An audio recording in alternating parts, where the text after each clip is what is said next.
नमस्कार शेतकरी मित्रांनो, कांदा उत्पादक शेतकरी बांधवांसाठी आताच्या क्षणाची सर्वात महत्त्वाची आणि मोठी बातमी, कांदा निर्याती संदर्भातील व कांदा भावा संदर्भातील. कांद्याचे भाव वाढणार का, कधी वाढणार, किती वाढणार, कसे वाढणार, काय त्या संदर्भातील सविस्तर संपूर्ण लाईव्ह अपडेट थोडक्यात आपण या व्हिडिओच्या माध्यमातून जाणून घेण्याचा प्रयत्न करणार आहोत. तर महाराष्ट्रातील तमाम कांदा उत्पादक शेतकरी बांधवांना एकच विनंती आहे, व्हिडिओ शेवटून बघा. अतिशय महत्त्वाचा हा व्हिडिओ आहे. व्हिडिओ जर आवडला तर नक्कीच लाईक करा. आपल्या चॅनलवरती नवीन असाल तर या ठिकाणी बघितलं महा हवामान आपल्या यूट्यूब चॅनलला सबस्क्राईब करायला विसरू नका. ताज्या आणि महत्त्वाच्या घडामोडी, महत्त्वाच्या बातम्या सर्वात अगोदर तुमच्यापर्यंत पोहोचण्यासाठी आपल्या यूट्यूब चॅनलला नक्की सबस्क्राईब करून घ्या, कारण की वेळोवेळी ताज्या आणि महत्त्वाचे अपडेट कांदा संदर्भातील आपण घेऊन येतच असतो. तशीच ही महत्त्वाची अपडेट आहे जी तुमच्यापर्यंत पोहोचत आहोत. महाराष्ट्रातील कांदा उत्पादक शेतकरी बांधवापर्यंत नक्कीच बांधवापर्यंत नक्कीच हा व्हिडिओ शेअर करायला विसरू नका. चला तर मित्रांनो, सुरुवात करतो आहे. जसं की तुम्ही या ठिकाणी स्क्रीनवर बघतच आहात, अत्यंत महत्त्वाची अपडेट आहे.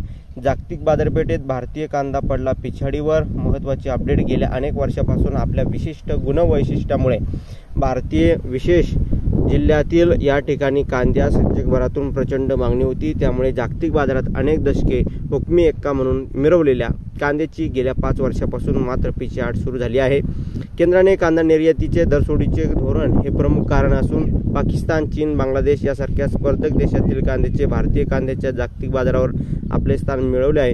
परिणामी यंदा महाराष्ट्रातील सुमारे 7 लाख मेट्रिक टन कांदा निर्यात कमी झाली असून या ठिकाणी राज्याचे जवळपास या ठिकाणी बघितलं कोट्यावधी रुपयाचे नुकसान झाले आहे.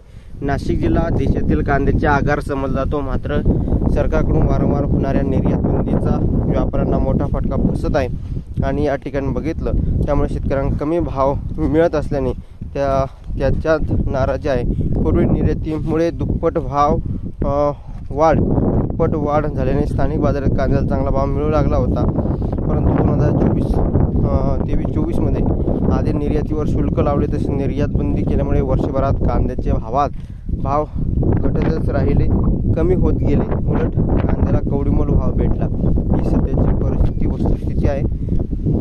जी काय महत्त्वाच्या बातम्या, महत्त्वाच्या घडामोडी आपण घेऊन असतो कांदा भाव संदर्भातील आपण वारंवार घेऊन येतच राहणार आहोत. ताज्या आणि महत्त्वाच्या घडामोडी, महत्त्वाचे अपडेट सर्वात अगोदर पोहोचण्यासाठी आपल्या यूट्यूब चॅनलला नक्की सबस्क्राईब करा. महत्त्वाचे अपडेट कांदा भावासंदर्भातील काय स्थिती निर्याती संदर्भातील जाणून यासाठी चॅनलला सबस्क्राईब करून घ्या. ताज्या आणि महत्त्वाचे अपडेट आपण वेळोवेळी घेऊन येतच राहणार आहोत. तशीच ही महत्त्वाची अपडेट होती जी तुमच्यापर्यंत पोहोचली. नक्कीच शेअर, सबस्क्राईब आणि कमेंट करा. मात्र व्हिडिओ पुढील व्हिडिओमध्ये अशा का माहिती पूर्ण कांदा बाजाराचे अपडेट्स तोपर्यंत इथेच थांबतो आहे. लाईक, शेअर आणि सबस्क्राईब कमेंट करा. व्हिडिओ पुढील